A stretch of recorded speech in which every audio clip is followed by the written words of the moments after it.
அஸ்ஸலாமு அலைக்கும் வரஹ்மத்துல்லாஹி வபரகாத்துஹு. அல்ஹம்துலில்லாஹி ரப்பில் ஆலமீன் வஸ்ஸலாத்து வஸ்ஸலாமு அலா சய்யிதில் முர்சலீன் வஅலா ஆலிஹி வஸஹ்பிஹி அஜ்மஈன். கண்ணியத்திற்குரிய பெரியோர்களே, அருமை சகோதரர்களே, அன்பு தாய்மார்களே, ஆர்எஸ்டி நிறுவனம் வழங்குகின்ற திருக்குர்ஆன் தஃப்சீர் விரிவுரை நிகழ்ச்சியில் சூரா அல் அம்பியா என்கின்ற 21வது அத்தியாயத்தின் விளக்கங்களை நாம் பார்த்து வருகிறோம். கடந்த வாரம் இந்த அத்தியாயத்தினுடைய முதல் 3 வசனங்களின் விளக்கங்களை பார்த்தோம். உலக முடிவு நாள் நெருங்கிவிட்ட நிலையில் மனிதர்கள் இந்த இறைவேதத்தின் மூலம் பெற்றுக்கொள்ள வேண்டிய படிப்பினைகளையும் பாடங்களையும் நல்லுரைகளையும் எச்சரிக்கையையும் பெற்றுக்கொள்ளாமல் அடைந்து கொள்ளாமல் கவனக்குறைவாக மெத்தனமாக விளையாட்டுத்தனமாக இருக்கின்றார்கள். அவர்கள் இந்த இறை வேதத்தை அலட்சியப்படுத்துகின்றார்கள். ஆனால் இந்த இறைவேதம் உலக முடிவு நாள் நெருங்கிக் கொண்டிருப்பதை எச்சரிக்கின்றது. இவர்களோ அதை பற்றி கவலை இல்லாமல் இந்த இறைவேதத்தை குறை சொல்வதிலேயே, இந்த இறைவேதத்தை யார் வழியாக இறைவன் உலகத்துக்கு வழங்கினானோ அந்த முஹம்மது நபி ஸல்லல்லாஹு அலைஹி வஸல்லம் அவர்களை குறை சொல்லியே காலத்தை கழித்துக் கொண்டிருக்கிறார்கள். இதுவரையிலும் நாம் பார்த்தோம். இவர் உங்களை போன்ற ஒரு மனிதர். இந்த மனிதர் செய்யக்கூடிய சூனியத்தை சூனியம் என்று தெரிந்து கொண்டே இவரிடம் போய் அதற்குரிய விளக்கத்தை கேட்டு அவரை பின்பற்ற பார்க்கிறீர்களே, இது நியாயம்தானா என்று தம்முடைய ஆதரவாளர்கள், தம்முடைய கொள்கை சார்ந்தவர்களை, இறை மறுப்பாளர்கள் சொல்லிக் கொண்டிருந்தார்கள். அவர்களிடத்திலே அவர்கள் நேர்வழியை பெறவிடாதவாறு தடுத்துக் கொண்டிருந்தார்கள் என்பதை கடந்த வசனங்கள் கூறின. இப்போது நாம் பார்க்க போவது 4வது வசனத்திலிருந்து. இப்படியெல்லாம் அவர்கள் தன்னை பற்றி குறை கூறிக் கொண்டிருக்கிறார்கள். தன் வழியாக இந்த உலகத்துக்கு இறைவன் வழங்கிய இறை வேதத்தை அவர்கள் நம்ப மறுப்பதற்கு அவர்களிடத்திலே உருப்படியான காரணம் எதுவும் கிடையாது என்பதை புரிந்து கொண்ட முஹம்மது நபி ஸல்லல்லாஹு அலைஹி வஸல்லம் அவர்கள் அந்த மக்களை பார்த்து இப்படி சொன்னார்களாம். வசனம் 4. கால ரப்பி யஅலமுல் கௌல ஃபிஸ் ஸமாஇ வல் அர்த். வானத்திலும் பூமியிலும் பேசப்படுகின்ற எல்லா சொற்களையும் என் இறைவன் அறியக்கூடியவனாக இருக்கிறான். யாலமு ரப்பி, என் இறைவன் அறிவான் என்று சொல்வதற்கு யாலமு ரப்பி என்று சொல்வதற்கு பதிலாக ரப்பி யாலமு, என் இறைவனே அறிந்தவனாவான். என் இறைவனுக்கு நன்றாக தெரியும் நீங்கள் என்னென்ன பேசுகிறீர்கள், இந்த வேதத்தை மறுதளிப்பதற்கு நீங்கள் எப்படிப்பட்ட வாதங்களை முன்வைக்கிறீர்கள் என்பதையெல்லாம் என் இறைவன் அறிவான். ஏன் அவன் அறிவான் என்றால் வஹுவ ஸமீஉல் அலீம், அவன் அனைத்தையும் கேட்பவன், அனைத்தையும் நன்கு அறிந்தவன் என்று முஹம்மது நபி அவர்கள் தன்னுடைய சமுதாயத்து மக்களுக்கு சொன்ன செய்தியை அல்லாஹ் வசனம் 4 குறிப்பிடுகின்றார். அவ ஏற்கனவே அவர்கள் சொன்னது இது ஒரு சூனியம். அஃபதாதுன ஸஹர வ அன்தும் துப்ஸிரூன், நீங்கள் பார்த்து கொண்டே சூனியத்தை நோக்கி செல்கிறீர்களா என்று தங்களுடைய நண்பர்கள் இடத்தில் அவர்கள் சொன்னதை அல்லாஹ் வசனம் 3 சொல்லி காட்டினார். அவ ஏற்கனவே இந்த இறைவேதத்தை அவர்கள் சூனியம் என்று கூறியிருந்தார்கள். அடுத்த வசனத்தை பாருங்கள், வசனம் 5. இந்த வசனம் சூனியம் என்று சொல்லிவிட்டு அதில் இவர்கள் திருப்தி அடையவில்லை. இது சூனியம் மாதிரி தெரியலையே என்று அவர்கள் அந்த வார்த்தையை பின் வாங்குகிறார்கள், திரும்ப பெற்றுக் கொள்கிறார்கள். அப்படியானால் ஏற்றுக்கொண்டார்களா என்றால் ஏற்றுக்கொள்ளவும் இல்லை. மாறாக இதை மறுப்பதற்கு சூனியம் என்ற சொல் பொருத்தமாக இல்லை. ஏனெனில் அது உண்மையில் சூனியம் அல்ல என்று அவர்களுக்கே தெரிகிறது. அதனால் அடுத்த பொய்யை தூக்கி போடுகின்றார்கள். என்னவென்றால் பல் காலு அத்காஃப் அஹ்லாம், இது முஹம்மது நபி ஸல்லல்லாஹு அலைஹி வஸல்லம் அவர்களுடைய குழப்பமான கனவுகள். இந்த இறைவேதத்தை அவர்கள் எடுத்துரைக்கின்றார்கள். அப்படி எடுத்து சொல்வது குழப்பமான கனவுகள். அவர் கனவுல எதையோ பார்க்கிறாரு, பிட்டா, ஒரு தொடர்ச்சி இல்லாத, தொடர்பு அருந்து போன குட்டி குட்டி காட்சிகளை அவர் கனவிலே பார்க்கிறார். இவை எல்லாவற்றையும் முடிச்சு போட்டு ஒரு தகவலாக அவர் உங்களுக்கு சொல்கின்றார். அவ்வளவுதானே தவிர இது இறை வேதம் என்று நாம் ஒப்புக்கொள்வதற்கு இல்லை. பல் அல்ல அதுவாஃப் அஹ்லாம், இது அவருடைய குழப்பமான கனவுகள். அடுத்து குழப்பமான கனவுகளும் அல்ல, பல் இஃப்தரா, அவர் அதை புனைந்து சொல்கின்றார். தானாக தம் மனசுல தோன்றதை அப்படியே கோத்து கோத்து கோத்து அப்படியே சொல்லி காட்டுகின்றார். அவர் அதை சுயமாக புனைந்து கூறுகின்றார். பல் இஃப்தரா, இல்லையே, சுயமாக புனைந்து சொன்னால் இவர் எழுதவோ படிக்கவோ யாரிடத்திலும் சென்று மண்டியிடாதவர். எந்த பல்கலைக்கழகத்துக்கும் இந்த இறை தூதர் முகமது நபி ஸல்லல்லாஹு அலைஹி வஸல்லம் சென்றதில்லை. யாரிடத்திலும் சென்று அவர்கள் கல்வி கற்கவும் இல்லை. எழுதவோ படிக்கவோ கற்காத இறை தூதர் பிறகு எப்படி இவர் சுயமாக இதை சொல்ல முடியும் என்று உணர்ந்து கொண்ட அவர்கள் பல் ஹுவ ஷாயிர், அவர் ஒரு கவிஞர் என்று சொன்னார்கள். புனைந்துரைக்கவில்லை, அவர் ஒரு கவிஞர் தான் என்று. பிறகு அவர்களாக குழம்பி போய் இப்படி ஒரு முடிவுக்கு வந்தார்கள். ஃபல்யத்தினா பி ஆயத்தின் கமா உர்சிலல் அவ்வலூன், இதற்கு முன்னர் வந்த இறை தூதர்கள் எப்படி சான்றுகளோடு வந்தார்களோ, சான்றுகளோடு மனித சமுதாயத்திடம் அனுப்பப்பட்டார்களோ, அதுபோல நம்மிடத்திலும் இவர் ஒரு மகத்தான சான்றை கொண்டு வரட்டும் என்று அவர்கள் பேசிக்கொண்டார்கள். அவருடைய நிலைப்பாடு என்ன? முதலில் சூனியம், பிறகு குழப்பமான கனவுகள், பிறகு புனைந்துரைக்கின்றார், பிறகு அவர் ஒரு கவிஞர். இப்படி எல்லாவற்றிலும் மாறி மாறி பேசிவிட்டு எல்லாம் சரிதான், இதுல எதுவுமே இல்லைன்னு அவங்களுக்கே தெரியுது. உடனே அவர்கள் இப்படி கேட்கிறார்கள், ஒரு சான்று மட்டும் இது இறை வேதம் தான் என்பதற்கு ஒரு சான்றை மாத்திரம் அவர் தந்துவிட்டால் நாம் ஏற்றுக்கொள்ளலாமே என்றார்கள். ஆனால் அந்த மூடர்கள் சிந்திக்கவில்லை, இந்த இறை வேதமே ஒரு சான்றுதான், இதுதான் மகத்தான சான்று. அவர்கள் எதிர்பார்த்தது இறைத்தூதர் மூசா நபி அவர்கள் ஒரு கைத்தடியோடு வந்தார்கள். அந்த கைத்தடி இதற்கு முந்தைய சூரா தாஹா என்கிற அத்தியாயத்தில் நாம் பார்த்தோம். அந்த கைத்தடியை தூக்கி போட்டால் அது பாம்பாக மாறிற்று. ஏற்கனவே ஃபிரௌனுடைய சூனியக்காரர்கள் கண்கட்டு வித்தையாக உருவாக்கி வைத்திருந்த அந்த போலி பாம்புகளை இது விழுங்கியது. இது ஒரு சான்று. இது மாதிரி பளிச்சுன்னு தெரிகிற மாதிரி ஒரு சான்று அவர் கொண்டு வரட்டும், பார்க்கலாம். இறை தூதர் ஈசா நபி அவர்கள் பிறவி பார்வையற்றவர்களையும் குணப்படுத்தினார்கள். மேனியிலேயே, மேனி முழுவதும் பிறக்கும் போதே நோயோடு பிறந்தவர்களை எல்லாம் குணப்படுத்த முடியாத நோய் என்று அந்த காலத்தில் அறியப்பட்ட நோய்களை எல்லாம் ஒரு முறை தடவி கொடுத்து அவர்கள் குணப்படுத்தினார்கள்.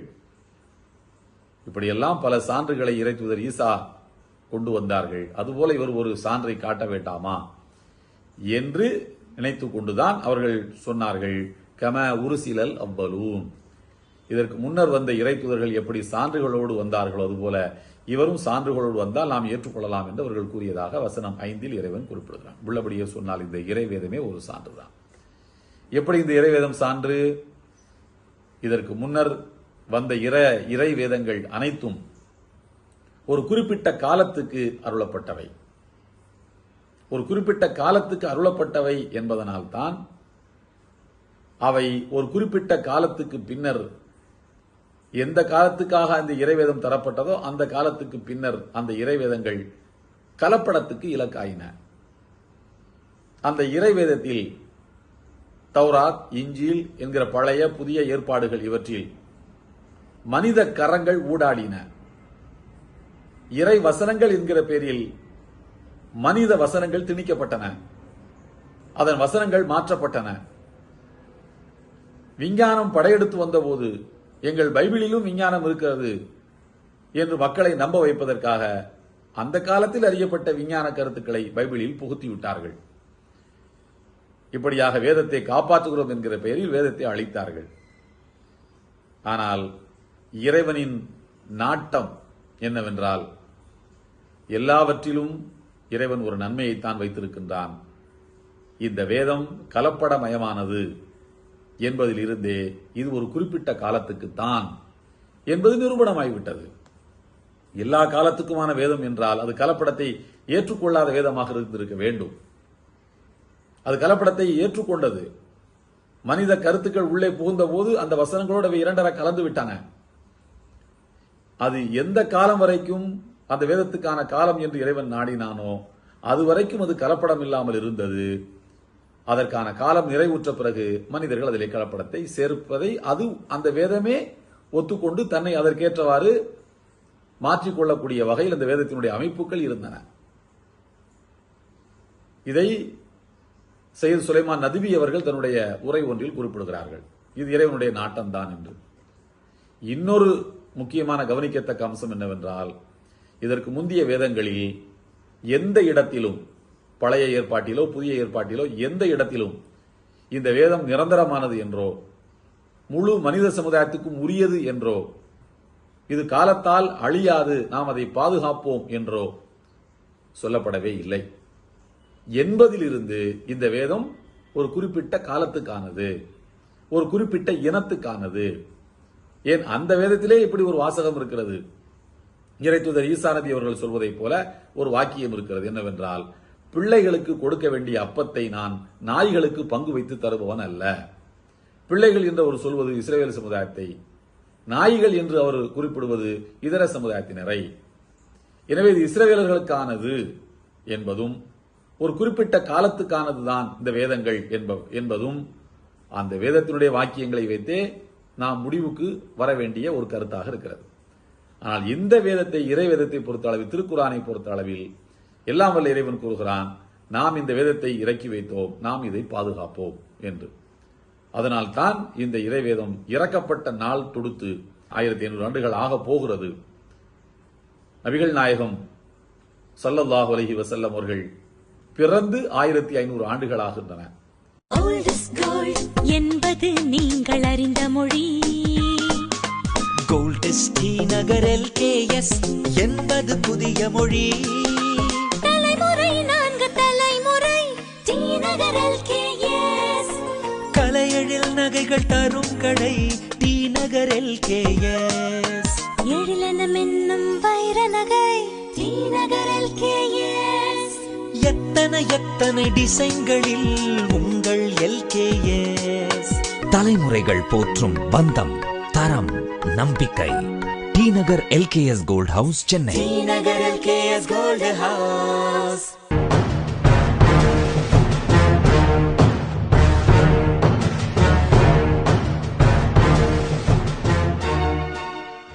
இந்த வேதம் இறக்கப்பட தொடங்கி 1500 ஆண்டுகள் ஆவதற்கு இன்னும் 40 ஆண்டுகள் மீதம் இருக்கின்றன. இந்த காலகட்டம் வரைக்கும், இந்த ஒரு பெரிய காலகட்டம் வரைக்கும் இந்த வேதம் ஒரு புள்ளியை கூட வெளியிலிருந்து ஒப்புக்கொள்ளவில்லை. ஒரு புள்ளியை கூடுதலாக வைத்தாலும் இதை எளிதாக கண்டுபிடித்து விட முடியும். அப்படி பாதுகாக்கப்பட்ட ஒரு வேதமாக இது இருக்கிறது. நான் இதை பாதுகாப்பேன் என்று இறைவன் இந்த வேதத்தில் வாக்குறுதி கொடுத்திருக்கிறான். எனவே இது ஒரு குறிப்பிட்ட காலத்துக்கானது அல்ல, ஒரு குறிப்பிட்ட இனத்துக்கானதும் அல்ல. அரபு மொழியில் இறங்கிவிட்டதனாலேயே இது அரபு மொழி மக்களுக்கானது மட்டுமல்ல. வேதம் என்றால் ஏதாவது ஒரு மொழியில இறங்கணும், அது அரபு மொழியில இறங்கி இருக்கு, அவ்வளவுதான். அது மட்டுமல்ல, இந்த வேதத்தை இறைவன் எப்படி அமைத்து வைத்திருக்கின்றார் என்றால், முழு மனித சமுதாயத்துக்கும் சொல்லப்பட்ட முதல் செய்தி இந்த வேதம் தான். முழு மனித சமுதாயத்துக்கும் உலகளாவிய அளவில் சொல்லப்பட்ட முதல் செய்தியே இந்த வேதம் தான். இதற்கு முன்னர் உள்ள எந்த வேதமும் முழு மனித சமுதாயத்துக்கும் சொல்லப்பட்டதல்ல. அந்த வகையில் இது ஒரு அற்புதம். இது மனித செருகல்களை, இடையீடுகளை அது ஏற்றுக்கொள்வதில்லை. இதுவே ஒரு பெரிய சான்றல்லவா? இந்த வேதத்தை போய் சூனியக்காரர் சொன்ன கருத்துக்கள் என்றும், தானாக புனைந்துரைத்தவை என்றும், குழப்பமான கனவுகள் என்றும், கவிதை என்றும் பேசுவது நியாயமல்ல என்பதை அவர்களே உணர்ந்தார்கள். பிறகு அந்த கருத்துக்களில் இருந்து அவர்களே பின்வாங்கி ஒரு சான்று மாத்திரம் வந்தால் போதும் ஏற்றுக்கொள்வோம் என்று சொன்னார்கள். இந்த அவருடைய கோரிக்கையை ஏற்று இறைவன் அவர்களுக்கு சான்றை காட்டினானா, கொடுத்தானா என்பதுதான். அவர்கள் சொல்வதிலே ஒரு நியாயம் இருந்தது. சாலிஹ் நபியினுடைய சமுதாயத்து மக்கள் ஒரு ஒட்டகம், நிறை மாத கர்ப்பிணி ஒட்டகம், ஒரு இறுக்கமான பாறாங்கல்லில் இருந்து அதை பிளந்து கொண்டு வெளியிலே வந்தது. மூசா நபிக்கு ஒரு கை தடி. ஈசா நபியினுடைய சொற்களால் இறந்து போன மனிதன் கூட உயிர் பெற்றெழுந்தான். இறைவனின் பேராற்றல் உண்டு. இப்படியெல்லாம் அற்புதங்களை இறைத்துவர்கள் காட்டிக் கொண்டிருக்க இந்த முகமது நபிக்கும் ஒரு அற்புதத்தை கொடுத்தால் நாம் நம்பலாமே என்றவன் சொன்னான். மக்காவில் உள்ளவர்கள் சொன்னார்கள். இதை கேட்டு இறைவன் அவர்களுக்கு அற்புதங்களை கொடுத்தானா என்பது கேள்வி. சூரா இஸ்ரா என்கின்ற 17வது அத்தியாயத்தினுடைய 59வது வசனத்தில் இறைவன் குறிப்பிடுகிறான், வமா மனஅனா அன் நுர்சில பில் ஆயாத்தி இல்லா அன் கذب பிஹல் அவ்வலூன். இதற்கு முன்னர் வாழ்ந்த சமுதாயத்து மக்களும் சான்றுகளை கேட்டார்கள், நாம் சான்றுகளை கொடுத்தோம், ஆனால் அந்த சான்றுகளை அவர்கள் ஏற்றுக்கொள்ளவில்லை. ஆதாரங்களை வைத்து நம்புவதற்கு பதிலாக அதையும் மறுத்தார்கள். நாத்தேனா சமூதன் நாக்கத்த முபுசிரத்தன் ஃபதலமு பிஹா. சாலிஹினுடைய சமுதாயத்து மக்களுக்கு ஒட்டகத்தை நாம் கொடுத்தோம், ஆனால் அந்த ஒட்டகத்தை அவர்கள் அறுத்ததற்கு அநீதி செய்து விட்டார்கள் இறைவனுடைய சான்றுக்கு என்று சொல்லிவிட்டு இறைவன் குறிப்பிடுகிறானோமா நுருசிலுபில் ஆயாத்தி இல்லா தஹ்வீஃபா. சான்றுகளை அனுப்புவதெல்லாம் அவர்களை அச்சுறுத்துவதற்குத்தான், இதற்கு மேல் இன்னொரு வழி கிடையாது. தந்தா நம்பிடணும், அதற்கு மேல் நம்பவில்லை என்றால் உங்களை அழித்து விடுவோம் என்ற அச்சுறுத்தலோடு தான் சான்றுகளை அனுப்பி வைத்தோம். அவர்கள் ஏற்க மறுத்த போது அவர்களை அழித்து விட்டோம். இங்கே இறைவன் வசனம் 6 குறிப்பிடுகிறான் பாருங்கள். மா ஆமனத் கப்லஹும் மின் கரியத்தின் அஹ்லக்னாஹா அஃபஹும் யுமினூன். இவர்களுக்கு முன்னர் வாழ்ந்த இறைத்தூதர்கள் தம் சமுதாயத்து மக்களுக்கு சான்றுகளை தந்தது போல் இவர்கள் தர வேண்டாமா என்றுதானே கேட்கிறார்கள்.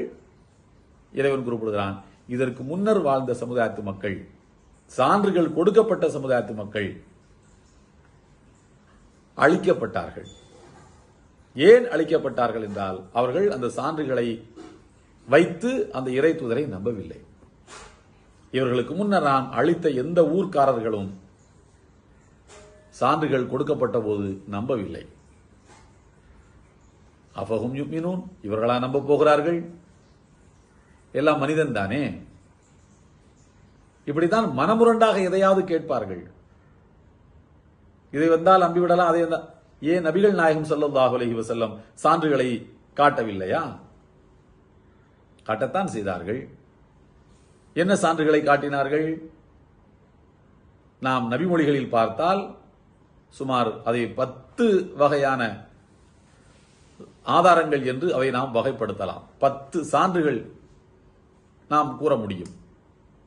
நபிகள் நாயகம் ஸல்லல்லாஹு அலைஹி வஸல்லம் அவர்கள் ஒரு முறை தண்ணீர் கிடைக்காத ஒரு இடத்தில் ஒரு வாளி தண்ணீரில் கையை விட்டு வெளியில் எடுத்தார்கள். அவர்களுடைய ஆட்காட்டு விரலுக்கும் நடுவிரலுக்கும் இடையில் இருந்து தண்ணீர் ஒரு நீரோடை போல நீரூற்று போல பீச்சி அடித்தது.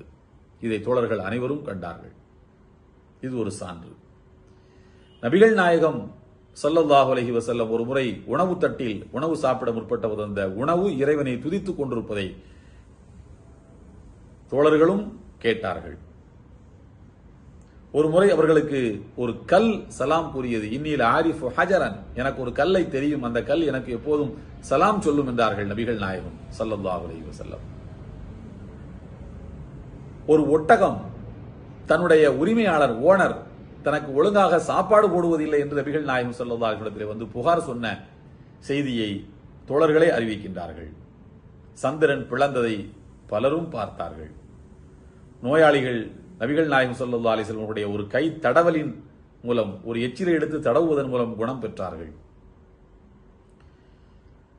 பின்னால் இருப்பவர்களையும் கூட நபிகள் நாயகம் ஸல்லல்லாஹு அலைஹி வஸல்லம் திரும்பாமலேயே அவர்கள் என்ன செய்கிறார்கள் என்று சொல்லிவிடுவார்கள். பார்த்து, எனக்கு முன்னர் நீங்கள் காட்டப்படுவது போல் எனக்கு பின்னால் இருந்தாலும் நீங்கள் எனக்கு காட்டப்படுவீர்கள் என்று சொன்னார்கள்.